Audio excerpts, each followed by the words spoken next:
Hello guys, welcome back to my channel. आज की class में हम बी, बीइंग और बीन। वैसे तो ये तीन छोटे वर्ड्स हैं, लेकिन इंग्लिश बोलने के लिए इनका बहुत बड़ा रोल होता है। आज की क्लास में हम सिंपल एग्जाम्पल से सीखेंगे कि इनको कैसे डेली लाइफ में हम यूज करते हैं। पहला, बी का मतलब होता है बनना, कोई भी चीज बनना। जैसे मैं डॉक्टर बनना चाहता हूँ, मैं एक अच्छा इंसान बनना चाहता हूँ, मैं एक इंजीनियर बनना चाहता हूँ। अगर ऐसे सेंटेंसेस आपके पास आते हैं तब आप वहां पर बी का यूज करेंगे। एग्जाम्पल्स है, पहला एग्जाम्पल्स है I want to be a doctor, मैं डॉक्टर बनना चाहता हूँ। सेकेंड एग्जाम्पल्स है she wants to be a singer, वह एक सिंगर मतलब गायिका बनना चाहती है। थर्ड एग्जाम्पल है they want to be friends, वे आपके दोस्त बनना चाहते हैं। फोर्थ एग्जाम्पल है she will be a teacher in the future, वो फ्यूचर में एक टीचर बनना चाहती है। सेकंड बी का मतलब होता है होना। एग्जाम्पल के थ्रू समझते हैं। पहला है I want to be honest, मैं ईमानदार होना चाहता हूं। सेकंड एग्जाम्पल है she wants to be strong, वह मजबूत होना चाहती है। थर्ड एग्जाम्पल है आई वॉन्ट टू हैप्पी, मैं खुश होना चाहता हूं। अगर ऐसे सेंटेंसेस आपके पास आए तब आप वहां पर होना के सेंस में बी का यूज कर सकते हैं। होप अब आपको क्लियर हो रहा होगा। थर्ड बी का मतलब होता है रहो।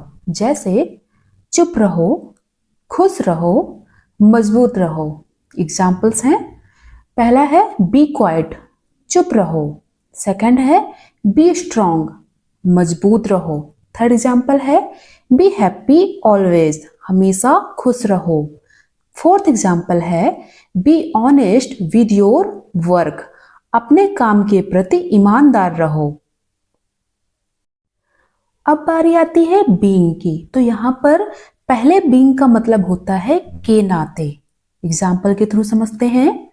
Being a student you must study, student होने के नाते तुम्हें डेली पढ़ाई करनी चाहिए। सेकंड एग्जाम्पल है being your brother I will help you, तुम्हारा भाई होने के नाते आई विल हेल्प यू, मैं तुम्हारी मदद करूंगा। राइट। थर्ड एग्जाम्पल है being a mother she cares a lot, माँ होने के नाते वह बहुत ख्याल रखती है। इस तरीके से आप बीइंग का यूज कर सकते हैं। सेकंड बीइंग का मतलब है कराया जा रहा। कहने का मतलब ये हुआ कि आप कोई काम किसी और के द्वारा करा रहे हो। ठीक है, आइए इसको भी एग्जाम्पल के थ्रू समझते हैं। पहला एग्जाम्पल है the room is being cleaned, कमरा साफ कराया जा रहा है। सेकंड है फूड इज बीइंग कुक्ड, खाना बनाया जा रहा है। मतलब कोई काम है और आप वो किसी और से करा रहे हैं, तब भी आप बीइंग का यूज कर सकते हैं। थर्ड एग्जाम्पल है सॉन्ग इज बीइंग प्लेड, गाना चलाया जा रहा है। ठीक है। फोर्थ एग्जाम्पल है क्लॉथ्स आर बीइंग वॉश्ड, कपड़े धोए जा रहे हैं। ठीक है, अब आपको समझ में आ गया होगा कि ऐसे सेंटेंसेस अगर आपके सामने आए तब भी आप बीइंग का यूज कर सकते हैं। थर्ड बीइंग का मतलब होता है होना। कैसे, आइए इसको भी एग्जाम्पल के थ्रू समझते हैं। पहला एग्जाम्पल है बीइंग टायर्ड इज नॉर्मल, थका होना सामान्य है। सेकेंड एग्जाम्पल है being late is not good, देर होना अच्छा नहीं है। थर्ड है बीइंग पेशेंस इज इंपॉर्टेंट, धैर्यवान होना महत्वपूर्ण है।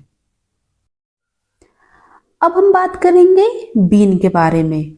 यहां पर पहले बीन का मतलब होता है रहना। इसका मतलब ये हुआ कि किसी जगह पर रहना या फिर किसी सिचुएशन में रहना। जब ये दो कंडीशन आपके सामने आए तब आप वहां पर बीन का यूज कर सकते हैं। पहला एग्जाम्पल है I have been at school, मैं स्कूल में रहा हूं। सेकेंड है I had been at my friend's house, मैं अपने दोस्त के घर रह रहा था। थर्ड एग्जाम्पल है आई हैड बीन अपसेट, मैं दुखी रह रहा था। ये कंडीशन के बारे सिचुएशन के बारे में बताया जा रहा है कि मैं पहले दुखी रह रहा था। फोर्थ एग्जाम्पल है सी हैज बीन एट हॉस्पिटल, वह अस्पताल में रही है। ओके, अब आपको क्लियर हो गया होगा कि आप बीन का यूज इस तरीके से भी कर सकते हैं। सेकंड बीन का मतलब होता है हो चुका है, मीन्स कोई काम हो चुका है। ठीक है, एग्जाम्पल के थ्रू समझते हैं। The food has been cooked, खाना बन चुका है। The project has been finished, project पूरा हो चुका है। थर्ड एग्जाम्पल है the room has been cleaned, कमरा साफ हो चुका है। फोर्थ एग्जाम्पल है the cake has been baked, cake बन चुका है। ठीक है, जब आपके सामने हो चुका है मीन्स कोई काम पूरा हो चुका है, ऐसे सेंटेंसेस आए तब आप बीन का यूज करेंगे और वहां पर वर्ब की थर्ड फॉर्म का यूज करेंगे। जैसे कि यहाँ पे कुक्ड, फिनिश्ड, क्लीन्ड और बेक्ड, इन वर्ब की थर्ड फॉर्म का यूज किया गया है। थर्ड बीन का मतलब होता है करता आ रहा है, मीन्स कोई काम आप काफी समय से करते आ रहे हो। वो टाइम ड्यूरेशन आपका कई साल भी हो सकते हैं और कई घंटे भी हो सकते हैं। कहने का मतलब अगर आप कहीं पर नौकरी कर रहे हैं तब आप 2-3 साल से वहां काम करते आ रहे हैं। ठीक है, अगर मान लीजिए आप 2-3 घंटे पहले पढ़ाई करने बैठे हो और अभी तक प्रेजेंट में पढ़ाई करते आ रहे हो तब भी आप वहां पर बीन का यूज कर सकते हो। चलिए इसको भी एग्जाम्पल के थ्रू समझते हैं, आपको ज्यादा अच्छे से समझ में आएगा। पहला एग्जाम्पल है I have been teaching for 2 years, मैं 2 साल से पढ़ाती आ रही हूं। समझ में आया आपको? सेकेंड एग्जाम्पल है she has been working here since 2019, वह यहां पर 2019 से काम करती आ रही है। ठीक है, थर्ड एग्जाम्पल है she has been studying for 3 hours, वह 3 घंटों से पढ़ती आ रही है। ठीक है, टाइम ड्यूरेशन के बारे में बात हो रही है, वो साल का भी हो सकता है और कुछ घंटों का भी हो सकता है। अगर ऐसे सेंटेंसेस आपके सामने आते हैं तब भी आप वहां पर बीन का यूज कर सकते हैं। आज की क्लास के लिए बस इतना ही। अगर आपको वीडियो पसंद आई हो तो प्लीज वीडियो को लाइक और चैनल को सब्सक्राइब जरूर कीजिए। Thanks for watching.